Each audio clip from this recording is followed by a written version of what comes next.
Are we going up?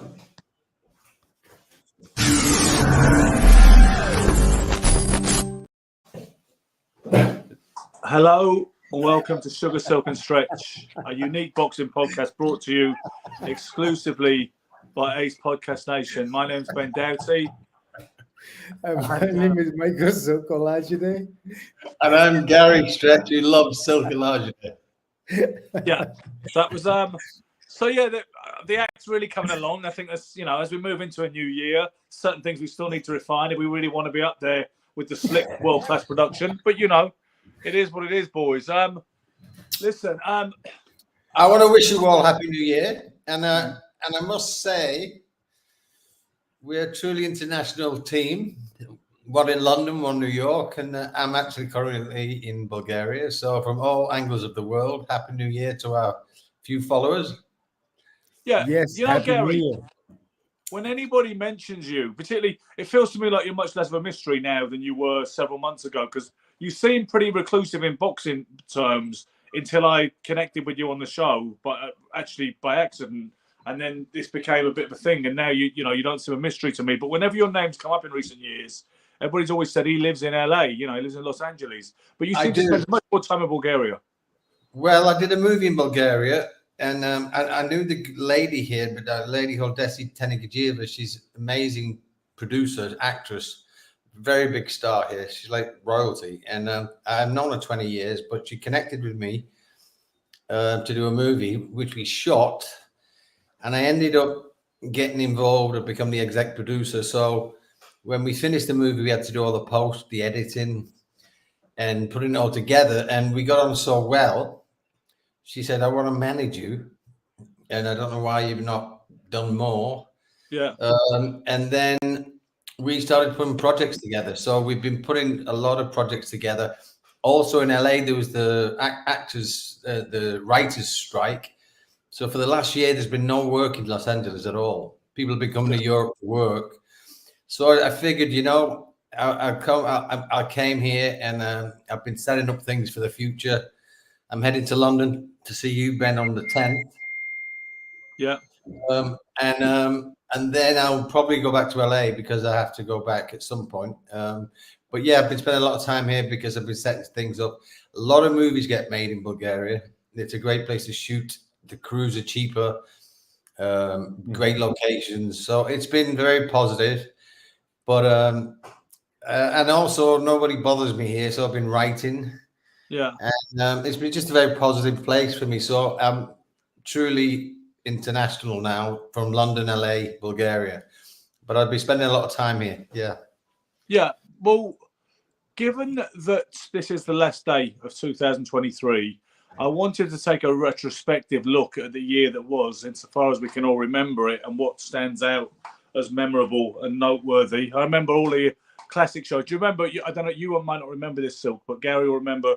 Reg Gutteridge and Jim Watt used to go through the boxing year that was by the fireside, often with kind of seasonal Christmas-like jumpers on, looking at like 1986 and 1987 and whatnot. But one thing that people are divided on, Silk, is the Fighter of the Year accolade. I see ESPN announced it, I think, yesterday, that Naoya Inoue is their Fighter of the Year. And actually, interestingly enough, they didn't even have Terence Crawford as runner-up. They had Devin Haney as their runner-up, so they kind of snubbed Crawford altogether. I'd like to ask both of your thoughts on that. If we start with you, perhaps, Michael. It's kind of difficult. I can see why people have differing opinions. Crawford beat Spence. Yes, Crawford beat Spence, and he beat, like, that was a fight that he had a chance of losing in a lot of people's minds. It was like a 50-50 fight. A lot of people said this, a lot of people said that. So Crawford actually fought the bigger fights. In a way, he fought more fighters. Crawford only had the one. That was the thing. Crawford had exactly. The one he only had one. He had one. But it was the most difficult one of all, I think. Exactly. And Inoue had what? 3? Did he defend 3 times? Two. Oh, so he only defended twice, but not against anybody. Well, no. Let's be clear. 1 second. I don't want to be a Nazi, but let's be clear. Because of the boxing landscape these days has been so confusing, I'm very tight on the narrative. It wasn't just defending. he became the undisputed champion when he beat Fulton at bantamweight, and then he became the undisputed champion again when he beat Tapales. Yeah, but now all of a sudden, like we're qualifying all 4 title belts. Like he became the undisputed champ. It's not like he collected them all separately. He collected them all off of one fight. No, he didn't. Sorry, that's not right. That's not right. Honestly, that didn't work. That's not how it went down. That's not how it went down. Yeah. No, don't go down that far. Let me change. How did it go down then? Let me change the narrative. I think, I don't want to blow our own trumpet, but I'm very proud of what we're doing because I think we have a collective knowledge of the game more so than 99% of the people who do podcasts. A lot of the podcast people here are writers about boxing. They are people's sons. They are, it varies from many different narratives, but I think we have a collective, varied expertise on the sport. Also, a little bit on the entertainment business. So we have a mixture of everything here. So I think Fighter of the Year, for me, is who I think is the best fighter of the year. And so not only did Crawford beat what possibly was the other fighter of the year, Errol Spence, or the pound for pound, I think he beat him in such a fashion. Obviously, I don't know the condition of Spence. He didn't look right to me. And whether that's my problem, Gary. That's my problem. But no, you can't take that away from him. No, I don't think Michael, I'm not taking it away from him. But the reason I would pick Inoue instead is I look at 2 solid performances versus Fulton in what was perceived as a 60-40 fight, not 50-50. Same thing with Tapales. It's not Crawford's fault, but I think Errol Spence was damaged goods, and that's why I wouldn't vote for him. It's not Bud's fault at all. Yeah, and I myself said he was damaged goods, but he still had more. I know there was so much more gravitas to that fight than to any of Inoue's fights. I hear that. And I also think if you say to me that you think Crawford's a better fighter, just when you add up all those parts, I understand that too. Absolutely. What weight is the Asian kid? He's what weight? He's now stepped up to super bantam, and I don't want to confuse you, Michael, because I was a bit confused in the way I phrased that. What he did was he solidified his position at super bantamweight this year. He beat Fulton for whatever belt Fulton held at super bantam, and then he collected the final piece against Marlon Tapales. He had previously become an undisputed bantamweight champion last year. Just to clear that up. Can I ask you? Do you believe Fulton is in Errol Spence? I believe he was. I don't think he was any worse than Errol Spence when he entered the ring. I think something seriously wrong with Errol Spence. That was a dreadful performance. I believe that. Also, there's the other side of the coin where we've often seen when someone just gets completely outclassed. And did Crawford make Spence look like that? That's exactly it. It has a lot to do with what Crawford did, not just what Spence had coming into the ring, which, that car accident was crazy. And, obviously I'd stated that point one, that because you can't be normal coming into a fight after something like that. It doesn't matter. Because let's be honest, didn't they give Spence the first round? Somebody might have done. It was very close. Yeah, it was even. Well, let's say they did. Let's say they did. He gets the first round, and then just a demolition job gets taken on him. And so, had he not got the first round, had he just come in and got beat up, he said what was wrong with him. But to win the first, anyone who wins the first round against Crawford, I know it's a slow starter, but he came in, and all we know is the first round he arguably won. And from then on, we all know Crawford. He downloads the information and he watches you for a round or two, and then he just goes to work. Exactly. Did he do that? We don't know. We'll know on the next fight if they have it again. But I'm looking at, as a fighter, if I had to say who's the best, because they've all had certain good fights. But if I had to pick a fighter of the year who I put my name on, I would put Crawford. Yeah, me too. I'm going Crawford for fighter of the year. If Inoue had done 3 or 4, if you were talking about 3, 4, 5 title fight defenses, something like that, I'd be like, okay. But he did 2. He had 2 title defenses, and neither one of them was big as Spence. You know what I mean? Didn't mean as much in the way we talk about fights and qualify fighters and their abilities. You know, and the kid is able. The kid is very nice. He's great with his hands. He's got a lot of good talent, but he's yet to come up against with somebody that none of his fights are 50-50. You always look and you say, oh yeah, Inoue. You know what I mean? It's like right away Inoue, and that's the thing. You got to have when you have fights where it's a 50-50 chance and you're not sure. I hear what you're saying. I wish Crawford had fought. So I'm going to uphold ESPN's decision. I'm going with Inoue. That's definitely who I would have picked. I'm down on Spence Crawford. But based on what? Because Inoue is new. Because I'm down on Spence Crawford. I think there's something wrong with Errol Spence. I don't think he should have been in the ring. That's all well and I wish Buzz would have fought somebody else that year. If he'd have fought someone else, I'll be able to put it in context better. I'm not giving it to Terence off the back of that one fight, which. I'm down on it. Let's say it left a sour taste in my mouth, the fight. Yeah, well, before the fight, and it's okay. Before the fight, you weren't talking. I respect that. But before the fight, Ben, you didn't say that. I didn't see it because I didn't say it because I didn't see it. But I absolutely looked at it and thought there's something fucking wrong with that guy. That he should not have been in the ring, and that is seriously worrying. And the whole idea of a rematch is absolutely scandalous. But I remember when I was younger, I was in the Thomas of Beckett, and there was a kid who was banging over everybody. I don't even want to give his name because I don't, we have the code, but I don't talk about sparring. But he was banging over people, and he looked amazing, and we got him to work with me. But he was banging over nobodies, and I did a 3-round job on him. And when we finished, he looked like he was going to retire. He was battered, just mentally. And he reminded me of Spence. And it was like, you can do a job on someone in such a way that you really just deplete them, demoralize them. Spence went in with so much confidence. And I never forget at the press conference, he looked like he just had the shit beat out of him, which he had. And that does a lot. I mean, you can read it any way you want, but when someone takes a ground up beating, it affects, it can make anyone look terrible. So we'll see. Like Davey Moore, Roberto Duran. Like Davey Moore, Roberto Duran, for instance. But honestly, it's just my prerogative. I get you. I felt sick after the fight. As I said to you, I think it's wrong with Spence. But he's athletically senile for me. Yeah, the future will tell. Yes, it happened in that fight. It didn't. You couldn't see it in the other comeback fights. You couldn't see it. I realized he's in a much better fight.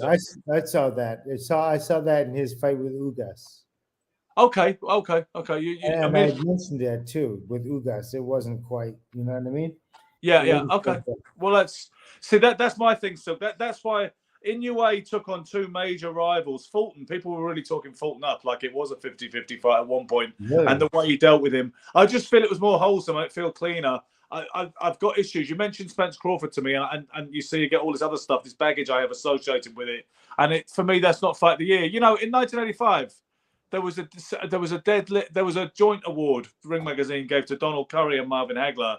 Hagler only had the one fight that year, which was obviously the Tommy Hearns fight, which they considered it was enough for him to share the award. Curry was more active that year. He destroyed Colin Jones. He destroyed Milton McCrory. He had a couple of other fights in between that, as I recall, in 1985. Yeah. And he shared the award with him, But obviously those who were saying, can you give it to Crawford off the back of one fight? People were saying, well, sure, why not? They gave it to Marvin Hagler, or certainly 50% of the award anyway. Yeah. And really, I think... Well, yeah, Tommy Hearns is a huge one. To bang him out like that that was a massive fight. That was performance of that year, that's for sure, right? I would say so. I mean, the thing is, with Hagler Hearns, right, without getting off 2023 too much, I always think it's an amazing first round. It might be the best first round in history. I think the fight in its entirety is a tiny bit overrated because it's a bit of a beatdown after the first round.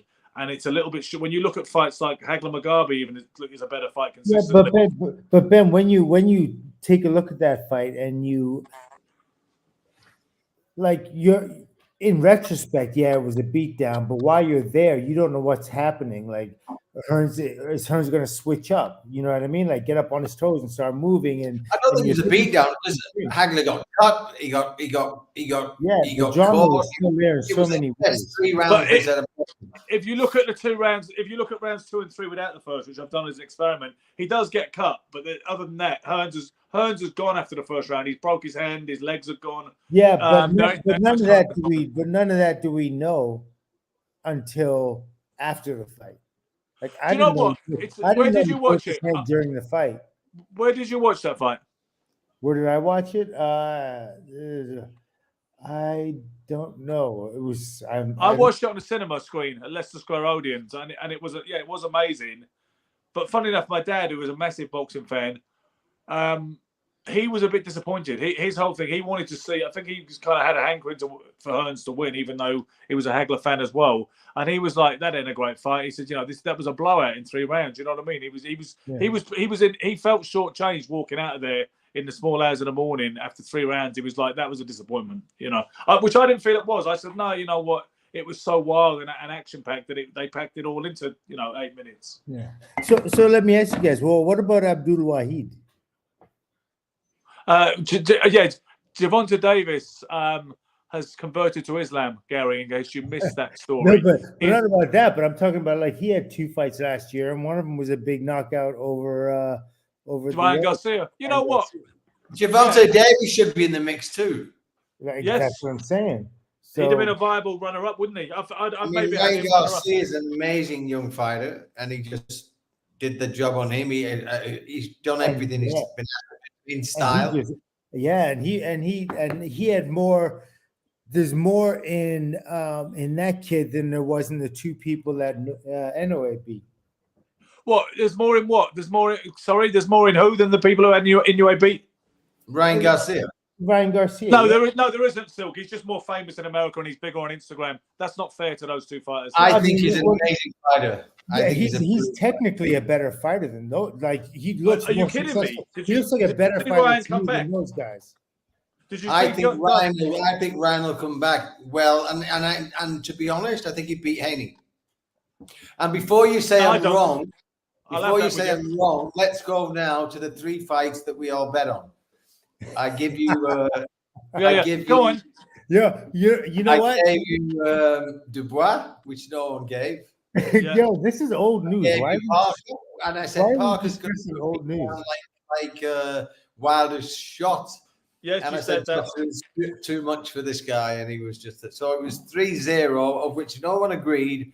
So give me a little credit when I say Garcia is a great fighter. To be fair to Gary, didn't we discuss this last week, Ben? Didn't we discuss this already? We did, but in fairness to Gary, he wasn't there and he didn't get a chance to gloat. Now, I would normally forgo that and side with you, but it wasn't like you didn't gloat very heavily after the Fury and Gano thing. So I'm going to give him his moment because it's not like you wouldn't have driven it home. I didn't get my public just rewards. So but no, I don't. At least I'm not turning my back. At least I'm not turning my back with writing on it. Yeah, I see that stop this week. But listen, I think Garcia is a very athletic guy, big left hook. He's got good hand speed and all the rest of it. But I don't think he is. You look at his last fight; it was rather. I don't know. I mean, I think it wasn't the most convincing performance. And what was that thing about when he was turning like a really crazy version of the shoulder roll, where it's like Silk turning his back on the show? It was that extreme, So I think Ryan Garcia is a work in progress. I think there's greatness in him, and I think he's been through some mental stuff which has been pretty public. But I think he is potentially on his night. He could beat anyone. I think boxing's a journey. It's not always a straight line, and I think reading between the lines, I think this kid, sure, is a good-looking kid. Sure, he's got social media, but sure, he's got a left hook that's dynamite, and he's like lightning, and he rarely gets hit. And when he's been hit, he's got up off the ground and knocked him out. So he's sure he has character. Except for against Gervonta, right? When they accuse him of quitting. Yeah, true, but and you also have to you also have to note that Gervonta is a particular breed. Like he's a special fighter. I think so. He's not like your average like title holder. This is a kid that could do something pretty exceptional if he's. And I think he will do. That way. You know, I agree with you. I think he's the genuine article, and I think he pretty much ticks every box. Tank or Abdul, as we are encouraged to call him at this point. You know. So, guys, having differed on the Fighter of the Year award, what about which one stands out for you, or does any fight stand out for you as the fight of the year? Because sometimes it feels like a no-brainer, and you're like, oh, it'd have to be this. Like Donaire versus Inoue a few years ago. It was the first thing that sprang to mind at the end of that particular year, which I believe was 2019. But what about this year? I mean, is there anything that springs straight at you? Nothing that screams out at me, but maybe I'm forgetting something. Some people said Jamie Munguia versus Deverenchenko. Some people have cited that. I don't know how fresh that is in your memory, either of you. Do you know what some other people said, Gary? Some people said Anthony Yarde versus Beterbiev, and I was actually at that was a good fight. I mean, I was at that fight in Stratford. It was a brutal fight, wasn't it? I mean, Wembley. Yeah, I don't think it had enough swing of drama in order for it to be the fight of the year. I agree with you, Silk, and I was there. Yeah. So and I wasn't swayed by it in the moment. So I don't know. Has it been a bit of a threadbare year for truly great fights? Yeah. Well, what about I don't want to give over plaudits, but you've got to give some credit to Chris Eubank Jr. having come off that devastating loss to come back and win in such fashion. That was we're talking about fights of the year.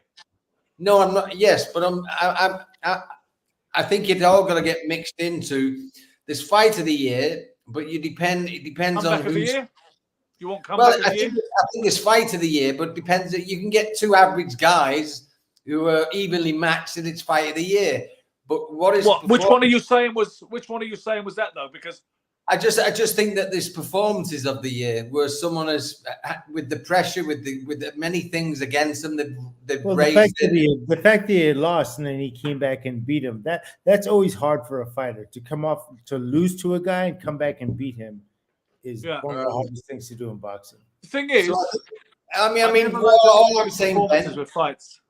All I'm saying, Ben, is you could get two journeymen and they could have the best fight ever. Like you're throwing in money. It's like, but to an extent, it's not quite the same. But Gatti Ward is a high level version of that. When you look at a great fight like Thomas Hearns versus Sugar Ray Leonard, the first fight, that's a fantastic fight. But when you look at Gatti Ward, they are relative journeymen, although I don't like to use that term compared to. I'll let you know. Leonard and Hearns too was an incredible fight as well. You're damn right. And you know what, Sil?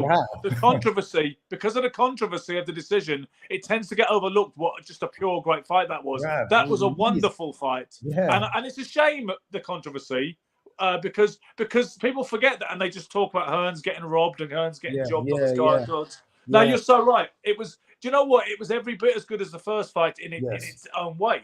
Yes. Yes. And I think, it's public opinion, but when you get knowledgeable people about boxing who really appreciate what people have done and how, I think the choices are different. Like you say, Gatti Ward, everyone says what a fight, but put Gatti in with Terence Crawford or someone of that nature. Floyd Mayweather, like they did. And there's no fight. So it's horses for courses and it's levels. So if you're talking about what's a great fight, fine. But if you're talking about what's an amazing fight at a level with two amazing artists, then I think it differs. Yeah. Sure, absolutely. Sure. But when I think of fight of the year, I tend to think of something action-packed and competitive, which is why anything that was one-sided. Do you know what's strange? When you look back at the history of the Ring Magazine Award for Fight of the Year, most of them make sense. You got your Zale Grazianos back in the 50s. You got your Mike Ayala versus Danny Lopez in the late 70s. All the rest of it. But do you know what they called Fight of the Year in 1973? And this never made any sense to me. Foreman versus Frazier won. Now, for me, that might be an amazing performance. That might be the KO of the year. Everything else of the year. Frazier won. But you can't call it the fight of the year. That's just absurd. That's just bizarre. Yeah. I mean, again, it depends. And who's asking who? because it's going to vary. I think your sound. Gary's frozen there. Gary's sound. Yeah, you're Just frozen. froze a Gary. bit there, Gary. You good? I did. Yeah. You're cool. You're back. I'm good. Let me check one thing. Okay, so carry So- on. It seems to be the case, Silk, that we don't feel there were any real standouts. We've just discussed, other people's suggestions really with Yard and Beterbiev or the Munguia, you say it, and Munguia. Sergei Deverenchenko. What about the knockout of the year, the KO of the year? It's hard to be impressed by anything in boxing these days, but I would definitely say Gervonta Davis over. I just had something come up in my mind, which I think a few people would be pissed off about if we don't acknowledge. Is there's been some amazing women fighters of the year. Ooh. Okay, well, Katie Taylor. All right, before hold that thought about KOs, Silk. Don't forget, and if you do forget, I'll help you. That's what I'm here for. Well, when we talk about fights of the year, there's been some amazing women fights with competitive, amazing. Yeah, okay, Katie Taylor has a strong. I'm not saying it's a fight, but I think we have to acknowledge. I'm trying to, but let me run with it. So, Katie Taylor, for instance, would be a nomination for Female Fighter of the Year, coming back the way she did after losing to Chantal Cameron in great style in the home ground of Dublin. I think Amanda Serrano was the fighter named by ESPN, who also picked Inoue. I'm pretty sure they picked Amanda Serrano as the Fighter of the Year, Female Fighter of the Year. Because I think what we have to do, this is where my argument, I think, gets validated.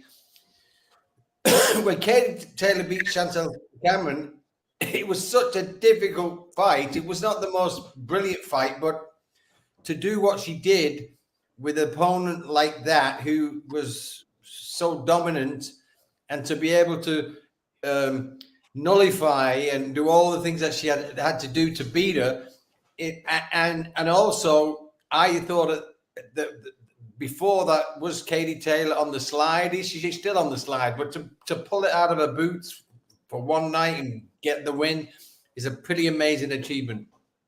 Yeah. So I think there's so many of these fights that are so they have different qualities that I think it's difficult to have Fight of the Year because, the opponents are different, the levels are different. And so I don't even think this should be a Fight of the Year. I think it Fighter should or fight? I don't think we can, everyone's fighting different people and different circumstances. And again, like you talk about Gatti Ward, they're the greatest fight in history, but the levels are different. So, sure. Well, did Claressa Shields beat Savannah Marshall this year, or was it last year? I forget. I don't know. Because I'm just wondering where Claressa would fit into the mix, because Claressa calls herself the GOAT, as in the greatest woman of all time. I'm not a fan. I don't think I think she's average. I just don't think she's above average for women, but she's below average for men. Like competing. Yeah, she talks all this rubbish. I can beat all these men, and then you see footage of her getting knocked out against some average guy. But she does. She does. The women she fights, she thumps those women. But she but I think when you break her down as a fighter, like let's forget men, women. I think there's some amazing women fighters. When you break her down technically and all of the things that she's not a puncher, you break it down technically on defense, on offense, on punch power, and she's for me very average. But she's got a little bit of everything. She doesn't do anything great. She does everything okay, and I think she's done well. But let me ask you, who was she? Pound for pound, she could beat Taylor. Who has she really beat, Ben? You tell me a girl other than the girl I like, Savannah Marshall, who I rated a lot more. She did a job on Savannah Marshall too. Who else did she beat? She's only had like 14 fights, Claressa, I believe, something like that. Yeah. I mean, I think if That female that boxers, answers my question. When Ben, who knows more about boxing than 99% people I know, can't remember who she's beat. Julian Or is McGowan one- agrees with or you, reading Gary. about. Julian McGowan says Shields has no power or quality opposition. She cuffs, slaps, poor, really. Gary is correct. Good on you, Julian. We have But, knowledgeable spectators here. well, you know, Julian's trained a few fighters. He trained Gary Sykes, who was British super featherweight champion, and he, you know, Julian's been around the block a few times as far as boxing goes. He's actually, alongside the two of you two, he's one of the most knowledgeable people I know on boxing. You know, anywhere. You know, every time he writes a comment, I've never disagreed with anyone. No, Julian is a proper boxing intellect, like Michael is. You know, I mean, I know. It's funny, mine and Michael's dynamic has got more like sibling rivalry this year in particular, towards the end of the year. More so since you turned up, Gary, for some reason. Me and Michael have argued more. because Ben, you became a little bit more obstinate at that point. Maybe so. I'm not going to disagree with you but the thing is, I do rate Silk as one of those people who has a very rare intellect for boxing that you're not going to find anywhere else. You know what I mean? And Julian is that kind of individual too, you know, as are you, Gary. But I think it is interesting the way the dynamic's gone since Stretch turned up, because we used to be quite serene. One point, Michael, do you remember saying to me, we should encourage each other to disagree more to make it more entertaining? You said, we don't have to agree all the time. We could maybe argue a little bit, because remember, we never did back in the day. Yeah. Funny that. Yeah, isn't it the way it works? Just look at that osmosis. Yeah. Anyway, guys, we were talking about no. All right, is there a female fight of the year, like just a fight that stands out for you more than any other? Before we move on to the more no, but Silk's like, can we get back to talking about real boxing, please? No. I mean, I believe women's fighting is real fighting. There's absolutely they really fight. I just think it has a little ways to go before it gets up to the way it gets up to the standard it can be. Silk, is it you who keeps pinging? It is him. No, that's whenever I have an epiphany, you hear that ding. Yeah. Exactly. It's actually it's able to It's pick my it's thought. a tune. It's like, It's a tune to real high frequency thinking. Whenever someone's thinking gets particularly obtuse and too intelligent for the rest of the world to hear, you just hear this shrill sound. that's what So happened. we're going to talk about this, but me and Gary have been talking about trying to up our game technically and everything else. And the pinging will have to go next year. Okay. What about knockout of the year? What about knockout of the year? KO of the year. Oh, Gervonta Davis and Ryan Garcia. But that was a body shot, and then he just stayed down on. Are you sure? But yeah, that was a knockout of the year. I mean, the body shot was real. That was and he couldn't recover from it. But people were saying that, you know, but there wasn't like, oh wow, Cole KO, kind of Ray Mercer. Yeah, Tommy no, Morrison. but it's never been about like if the guy's just laid out for the 10 count, right? It's the knockout. It's how the fight ends. It was a knockout. So you think that ranks over Zhang versus Joyce rematch, for instance, for the KO dramaticness of it? That was a pretty dramatic knockout, wasn't it? Yeah. Which one? Zhang versus Joyce 2. Oh yeah. Yeah, but you know what? They're for this. I look at them for their skills and stuff like that. And I'm just, it doesn't turn me on. Garcia and Davis have like real legitimate skills. These guys are like, the Three Musketeers with their fists kind of. Sure, but we're talking about a KO of the year. It's up to you. That's fine that you think that, but I'm just trying to draw the parameters. It's a knockout of the year is like. Who do you think's the most improved fighter of the year? And you're going to laugh at me now, but I think Joseph Parker. People think he's shot. I think he's coming into his own. Well, no one says he's shot now. Everybody's riding high, aren't they? But you said maybe. No, I saw someone today. I think it was Dominic Ingle, who I love. He's a friend, and I respect him so much. But I was surprised because he said, the Parker who lost to. Joshua was probably better than the Parker now, and I thought there's no way, shape, or form. I think Parker's the most improved fighter I've seen. I think he's a really good, solid heavyweight now. Okay, but you do have to also state it's so important to I implore upon you the fact that how much do you think Deontay played a part in this. Like Bolted. it's not like Deontay was this. He was abysmal, wasn't he, Silk? Oh my God! It's like I can't even. That it was. I can't even talk about that. I've never seen. How about professional the corner? Think no urgency that you've got to go win. that too. Yeah. That too, and I'm sure it was just like that throughout training camp too. Everyone's smiling and everything's okay. He's gonna hit him with the right hand. It's all gonna be over and all the rest of that kind of stuff. You know what I mean? I don't know if you can give it to Parker based on Deontay Wilder, because Deontay Wilder's a wild card. You know what I mean? Like, who knows what you're gonna get? And generally, if you're technically a good fighter, that should never be a problem. I mean, No, we all shouldn't be a problem. I But think it's everyone the status of agreed. the heavyweights that are so bad that somebody who isn't as polished as they should be is able to leap to that type of celebrity or acknowledgement. I think everyone Julian says he was agreed. always abysmal, but they never boxed anybody who was a 1 to 10 across the board.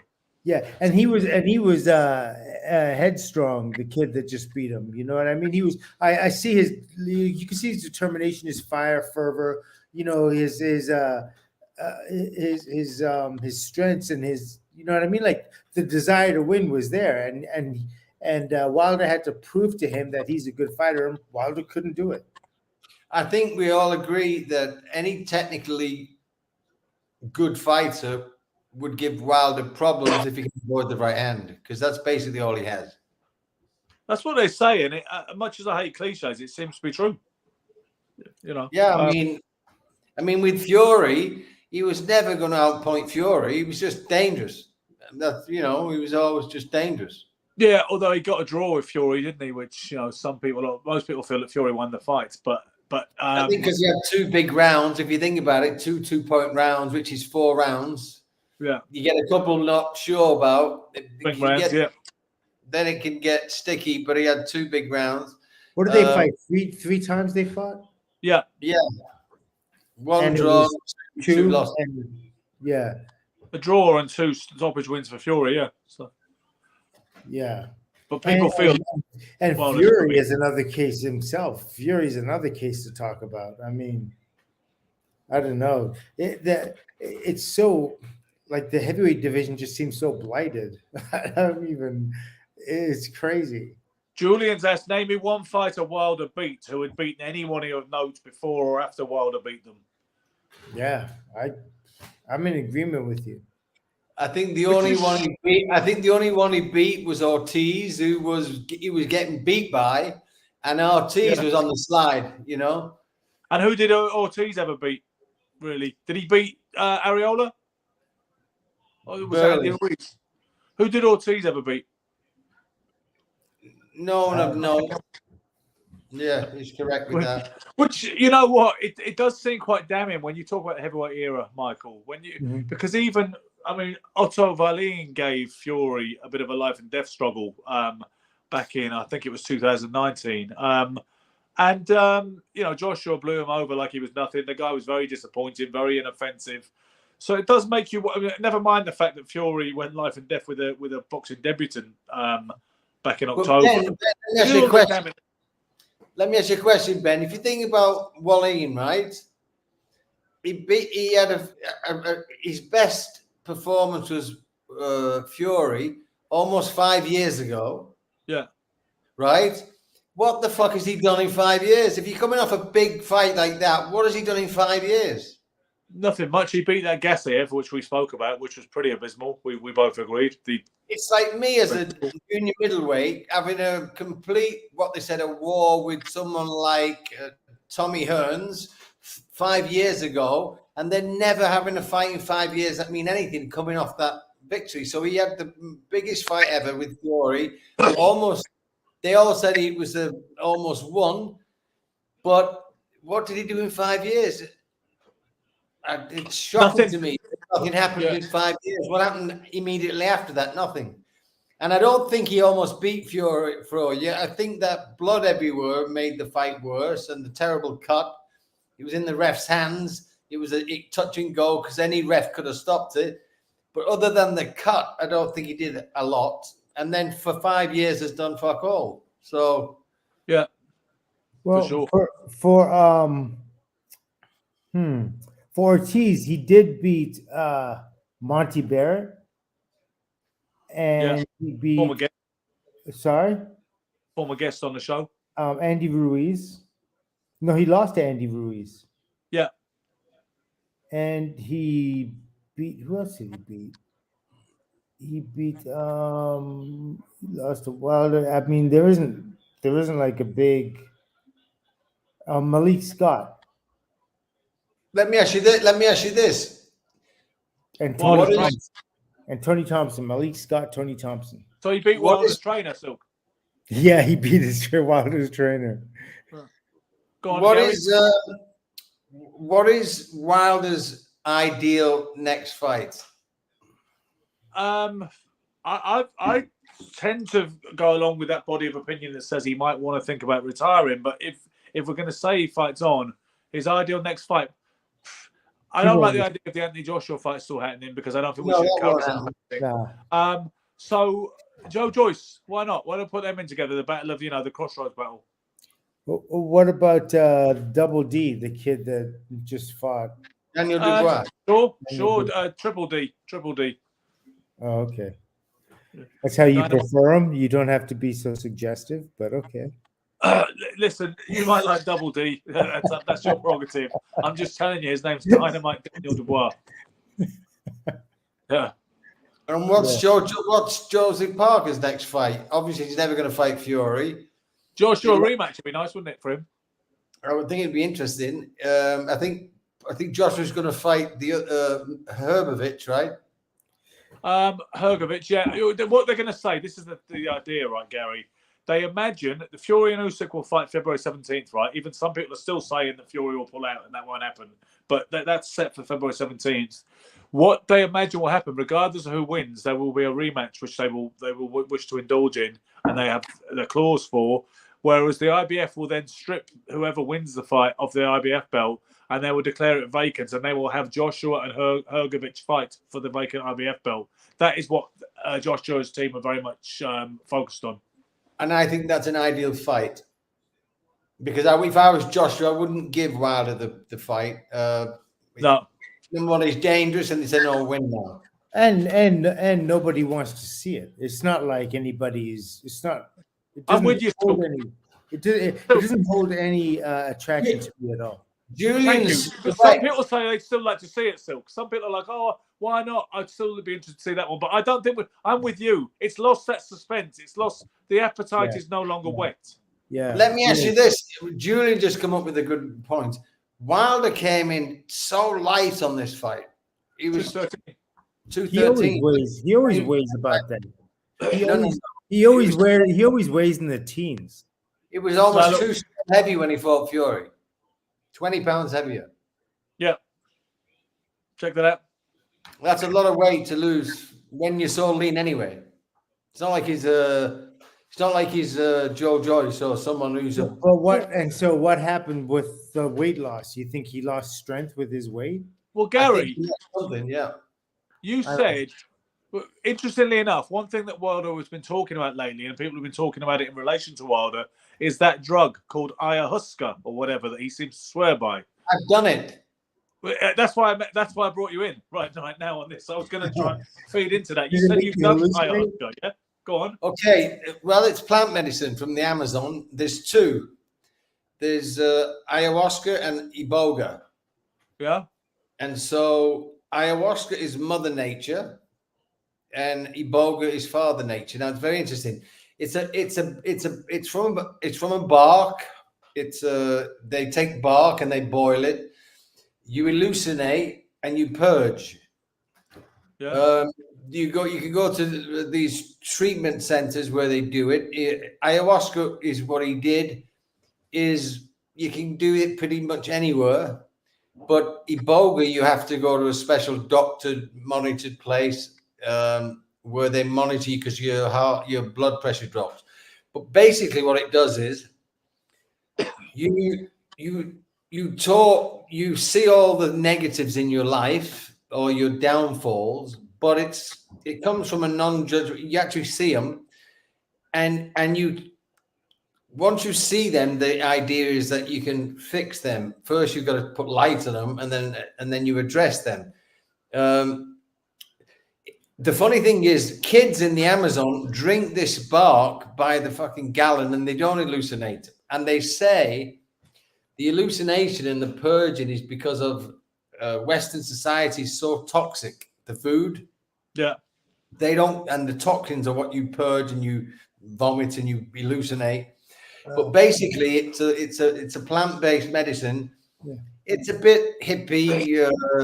It's like people do the LSD and you see visions and get messages, but it's a natural herb. I know somebody over here that had taken it, and they came when they told me their bark was much worse than their bite afterwards.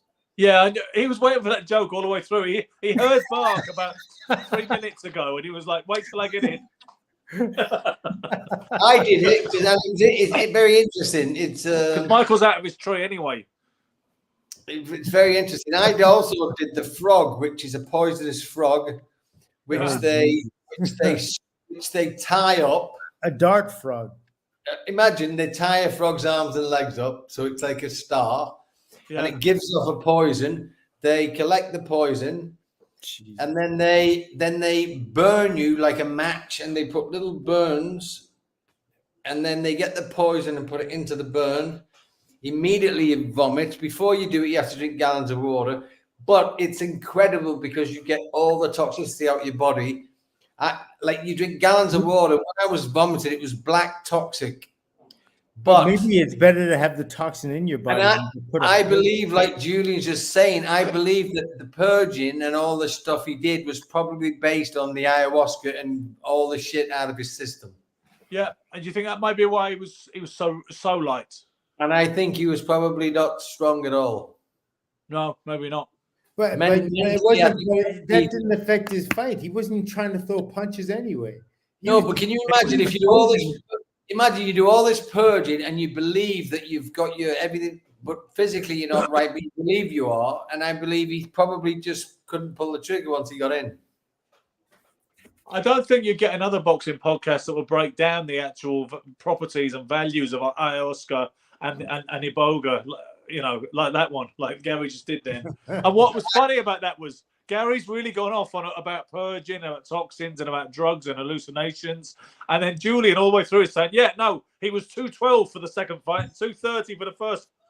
Like, still, Yeah, but you know what? When you do ayahuasca, you shit through the eye of a needle for fucking 24 hours, and you vomit, you puke, all the garbage in your system comes out, and then you have to be careful what you put into it. So if he's playing around with this kind of stuff before a fight, I don't know how he's getting the nutrition back and how he's getting the strength back, because it's not just purging. It's like it's a week's process really to get back to normal. But all I'm saying, Gary, is even if that were so, and he did that, he didn't fight the kind of fight that would emphasize or would show a weakness. Like he didn't throw enough punches. He didn't try. He didn't emotionally make the effort. Emotionally, he didn't go all in and try to, you know what I mean? And try He to may do be anything. kind of The whole loving fight, you. He posed He the may whole fight. I love you, and let's hug it out. I guess, you know, it could occasion some sort of psychic change, I suppose, Silk. You know what I mean? Where Yeah, you I just mean, don't have no, that after the you know, fight, hearing him fight. talk after the fight, he did sound pretty, you know, like a beat. Because before the fight, everyone said how nice he was to everyone, right? Yeah. Yeah. Yeah, So he he, definitely yeah, had there mental- was that change. He didn't And then he even was have saying the- to Anthony Joshua, he was saying to Anthony Joshua, "I wish you all the best, bro. No matter what happens." Yeah. Yeah. Like that's. And I don't never think- like to see a but fight. but that also happens when you have 20 million in the bank. Yeah. Well, I think it's nice for a fighter to. I mean, Deontay Davis has got 20 million in the bank, but he's still got a chip on his shoulder, and I think you need it in the fight game. You need to prove. Yeah, And I absolutely. think if Which you is lose why, that- boys, there's a cliche that's become popular on social media in recent years, where they say a happy fighter is a dangerous fighter. I don't know where that came from, to be honest with you, because I've never heard it before. I mean, I heard exactly, somebody say Michael, it the and I other never day. heard it before. Huh? I heard somebody say it the other day with you or something. You'd noticed that. Yeah, a happy fight. I've been hearing that last couple of years, and I've heard a lot of fighters say it in camp, and all this. And the thing is, how would Sonny Liston have felt about that? How would Marvin Hagler have felt like that? Did Marvin Hagler go to Cape Cod and isolate himself because he was happy there? You know what I mean?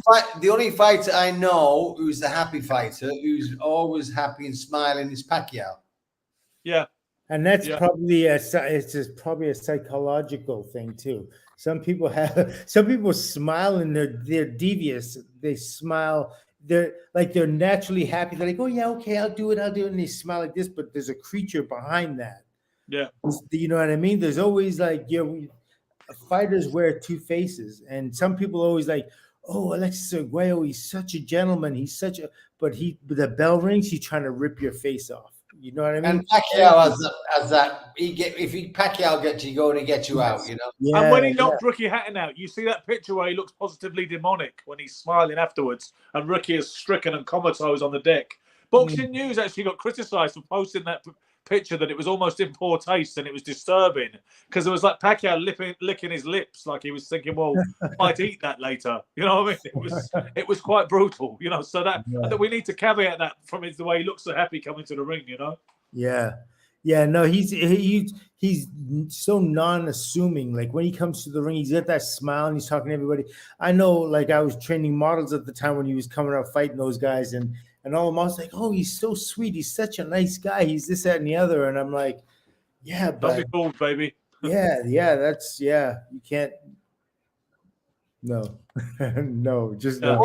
What do you boys believe is going to be the early part of the forthcoming year? What fights do you foresee?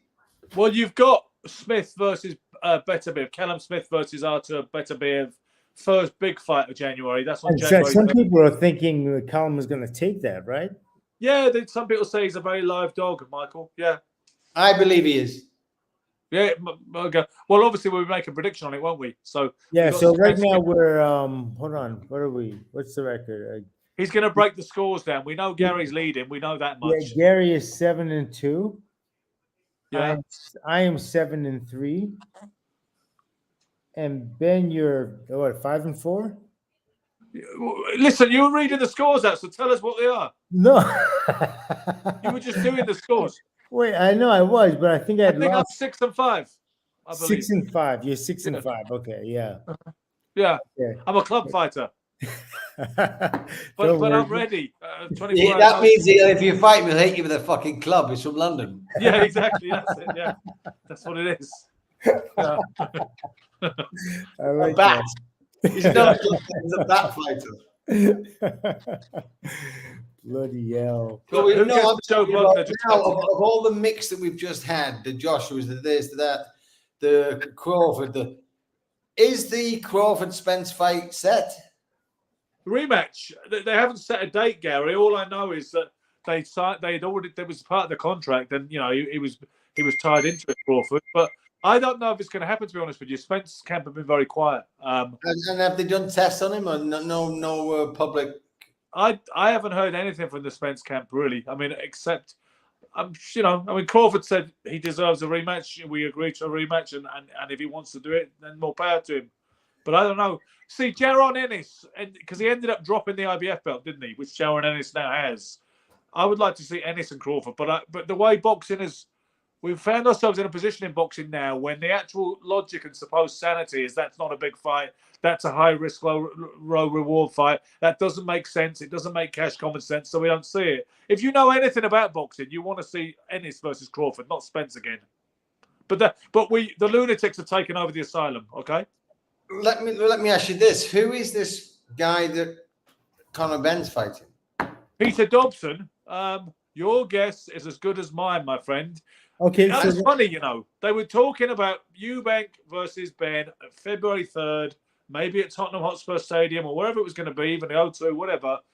And they said, we'll get this straightened out, we'll get this ironed out with the board, it will happen. And then the board just didn't budge, and they said, "No, forget it, bollocks. You have not proven to our satisfaction your innocence and how you failed those drug tests in the first place." Next minute, they announced he's fighting February 3rd instead in Las Vegas against a fella called Peter Dobson, who no one's ever heard of. What's funnier is Ben saying, "I'll fight Crawford, I'll fight this one, I'll fight that one." All the names he mentioned. Yeah, Huge fight. Haney, and now he's fighting Peter Dobson, who have no. Julian says he's appalling. And he also says this. Look at that. You see what else he says. So Ben, so what about Bomac? Like, I haven't heard nothing about him since he got released from. I guess he's back in the stateside now. He is. I think he's just working quietly now, Silk. I think he's working with Crawford again.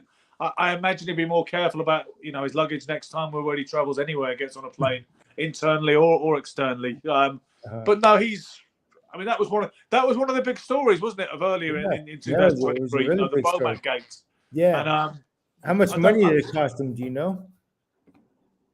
Money it cost him. You know what? I don't know. I think he got relatively lucky, and I think they just took a sanguine view of it. To be honest with you, you said they would. You said they would or should. You said it looks pretty grave, and I think they had to make out that it was grave. Yeah. But in the reality of the situation was they were likely to release this man who was here on special business, who's reasonably visible, at least in our sport, even though he's not a household name in celebrity culture. And I think it was probably going to be the case that they said, "Listen, don't do that again, and and be gone." Yeah. You know what's amazing? It's New Year now here in Bulgaria, and it's just a rainbow of explosions outside. What, fireworks? Yeah. I can hear bangs. I thought it was the war. I'll show you if I can see it. Yeah, let's have a look. This is what other boxing podcast shows you the fireworks in Bulgaria? There's not really anybody can compete with us. We talk about hallucinogenic. Can you hear it? Oh, I can hear it. Yeah. Man.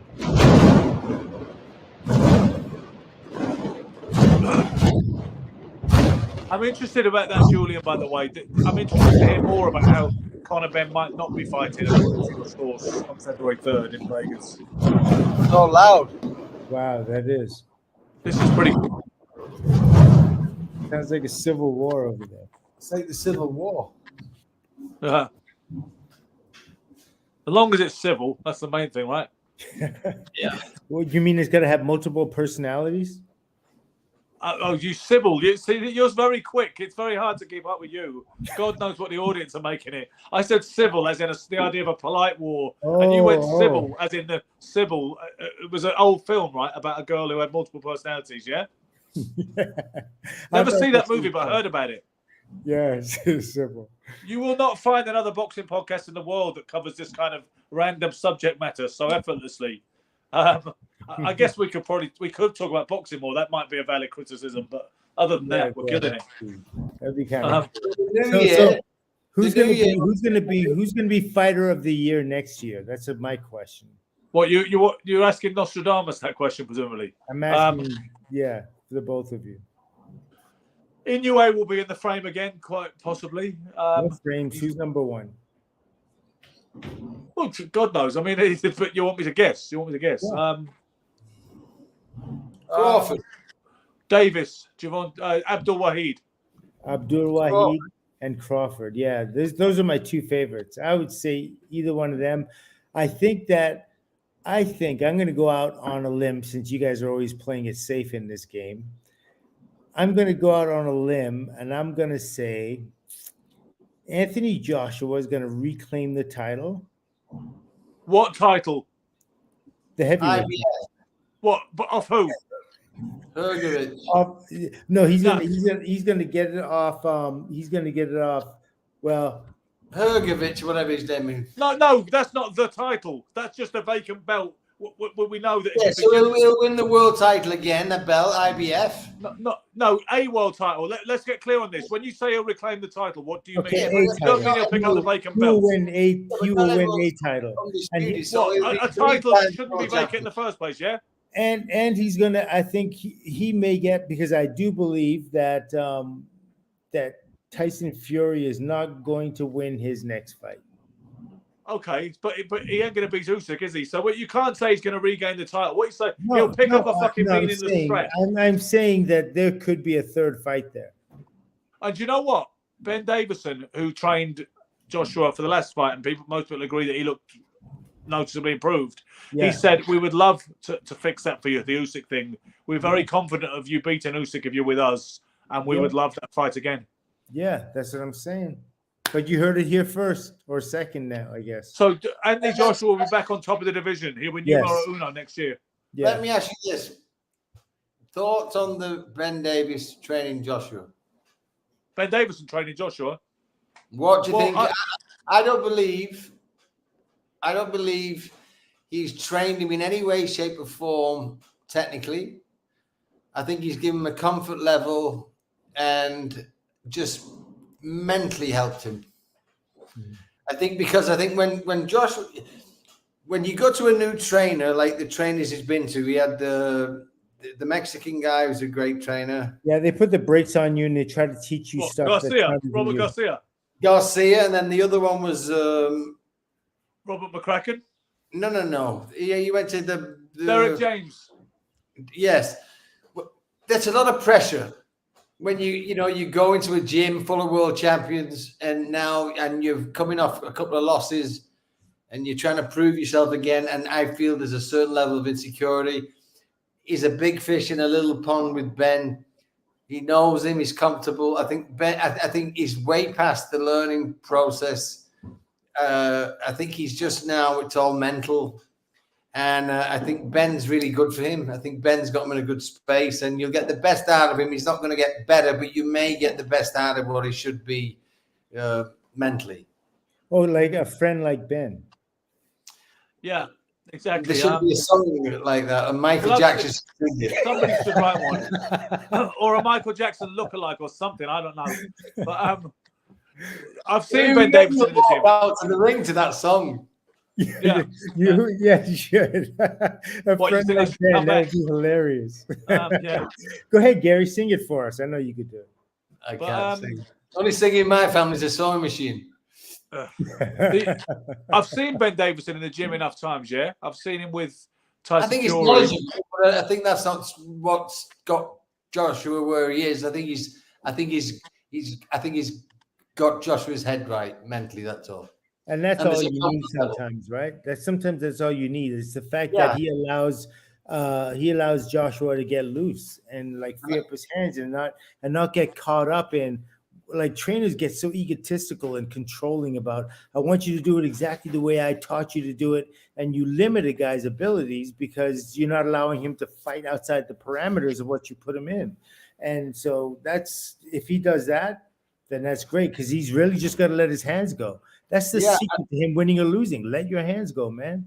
Back to basics. Yeah. You're a big, strong, powerful heavyweight. Yeah. And throw punches, like move your hands. That boxing, the only way you can win a fight is if you punch. That's it. There's no other way.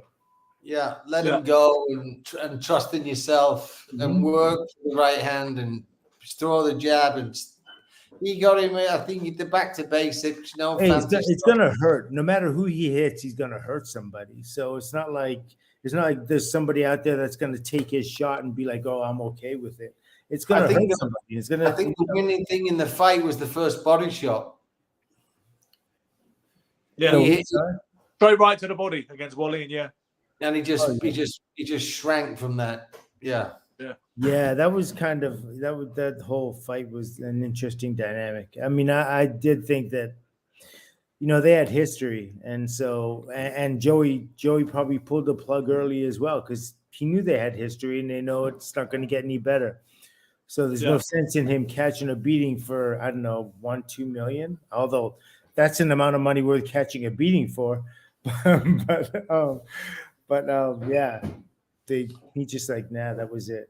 What's good about salary? Don't matter if you win or lose, you get well paid either way. So exactly. Frank Warren says they're looking at another big show in March. He said now that the Joshua Wilder thing has fallen out, essentially, they're looking at another show which they're going to announce soon. Another big fight, another big card in March in Saudi. Now. I think what they should do is go through the weights now. They've done the heavyweights. They should now go to the middleweights, the welterweights, and do it's like almost like the World Boxing Series again. Only Saudi's just putting all the good fighters together on a card, and it just stirs the weights up, you know. Yeah. Yeah. Well, I think it's good for boxing. It's certainly good for boxers because they're getting paid. That show in itself was a great experience, wasn't it? Just to watch those fights one after the other. I don't think ultimately, Ben, I don't think the whole card itself lived up to its billing. Myself, I didn't think so. You didn't watch it all though because you didn't get the stream until a bit later than the rest of us. Yeah, but I got 3 of the 4 fights I saw.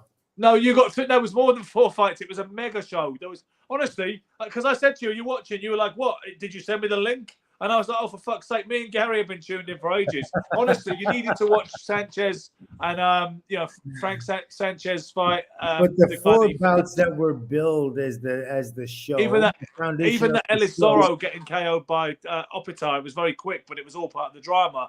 Honestly, if you tuned in from Dwyer Miller onwards, yeah, and you got Bivol and Wilder and Parker, then you saw most of it. But honestly, it was more of a marathon than that. And what was so gratifying was to be able to tune in so early and just they got straight on with it, and then they were straight in with the next fight. Well, The only I reason they had to understand that, and I appreciate that. But what I'm saying is, when you have there's the main events, those are the fights you're looking forward to. It's a plus when you have the good stuff early, like the fillers cards and all the rest of that kind of stuff. You want that because you don't just want a great main event and a whole bunch of like garbage filler cards up there. So I appreciate the early but stuff. they had less fillers But in I'm this. They saying- didn't have any 4-rounders. They didn't have any of that prelim kid stuff. They came straight in with a quality 10-rounder. That was the difference.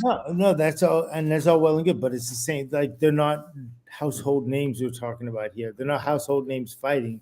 They're almost like they're entertaining fights, and I think that's the problem with like cards that Don King or Bob Arum they promote. They just give you the one great fight, and everything else before then is just like stinker cards. Fillers. Well, Don King was famous for stacking his cards. People said earlier. But then as they get old, like in current day, it's like you more or less get. Well, Don King ain't working anymore, is he? Really? He's not really doing any. He's not really doing any shows anymore. I mean, I think we're selling the fans short because I think we should get these fucking fights all the time. But it's like UFC, we get them when we've not been getting them because of the promoters, the networks, and the Saudis have just took all of that out of it. They put them together because it's a payday. All the fighters are saying, "I want the money, take the fight," and the fighters are the boss event, really.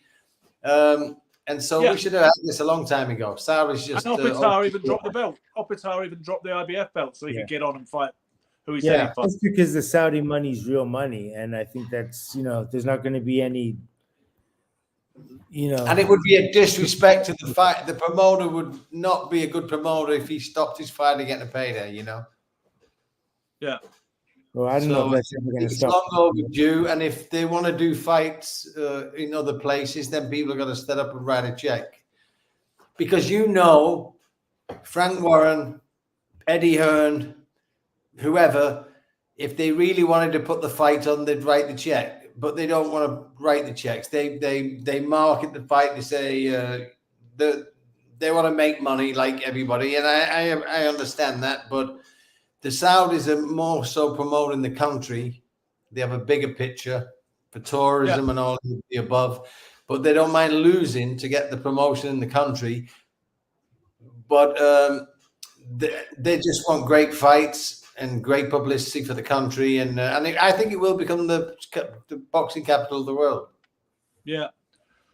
Well, obviously you've got the big fight February 17th, unless some of the naysayers and cynics end up getting proven right. And something falls by the wayside, but I think it will happen. So we're making an early call on our records. Are we going on a record with the early calls here? Or we don't have to do that, but I mean, I've said on Facebook what I think about it, but I think we should wait for the preview and make the big deal of it.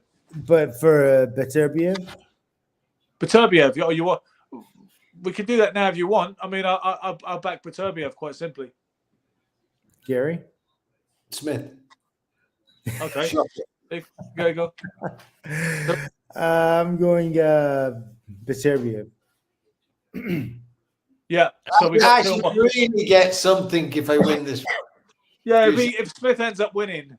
See, the thing is, when Michael picks the same as me, because of this kind of competitive dynamic that we forged in the last 6 months, this is a sensation I felt last time. I didn't mind losing to you, Gary, even though my stats got worse, because it meant he'd taken a fall, because he was getting so kind of smug about the fucking Ngannou thing. Yo, That listen. I was like, I actually started self-defeating and almost praying to lose. I was like, it's I a tell really you strange. another possible fight. Another possible fight will be a shocker.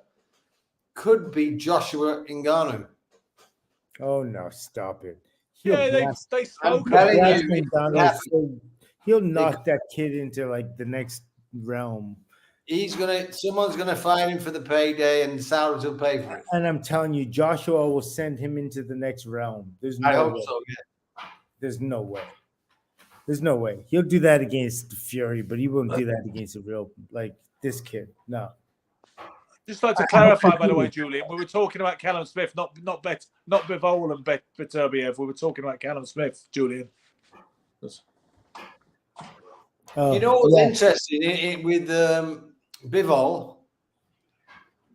He's either that good. He looked like, for me, he was just like sparring. He wanted the rounds, you know. Just I think so. I don't think he has that killer instinct, so-called thing, and I think he was happy just to stay in his comfort zone. But he called it sparring afterwards. Afterwards, he said, "Good sparring for me." Yeah, it looked like he just did a workout. You know, never. You know in what Paul trouble. Malignaggi said? Paul Malignaggi said the commentary team didn't pick up on the fact that Lyndon Arthur wasn't fighting to win. He said it's hard to knock out a guy that's not fighting to win, and that guy was not fighting to win. Yeah, he just wanted to survive. I think. Yeah. Yeah, he wasn't letting his hands go. He didn't get off. He didn't let. Yeah, but that's his nature anyway. I mean, obviously, you can tell without even looking at him very long. That's his nature, and he's not. He was so hesitant and not confident. I think that's a better fight. The kid who beat him, Lyndon Arthur. What's his name? Anthony Yard. Anthony Yard would be a good fight. See, that's why we need Ben all the time, because boxers hesitate. We're like, you know the name of Anthony Yard would be an entertaining fight with Bivol, because I don't think Bivol will get him out, and he's always dangerous, Yard. So it could be interesting. And Yard would go to win too. Yeah. I mean, I think Bivol would be too much for Yard, but Yard would give it a better than Arthur did. You know, I mean, that's guys, we normally do an hour. We're on almost an hour and a half. Yeah, we're on 112. I've missed my New Year's Eve because of you two fuckers. Yeah, and so. All right, guys. I gave up they're about to start the playoffs over here in football. All right. Well, if we say goodbye to the public, you know, the adoring public as it is, and perhaps we can have a quick wrap up backstage. Guys, thank you for seeing out 2023 with us and following Sugar, Silk and Stretch. Your support is appreciated. Please subscribe if you haven't already subscribed. We need more subscribers and we need more views. That's all really, folks. Be lucky. Happy New Year.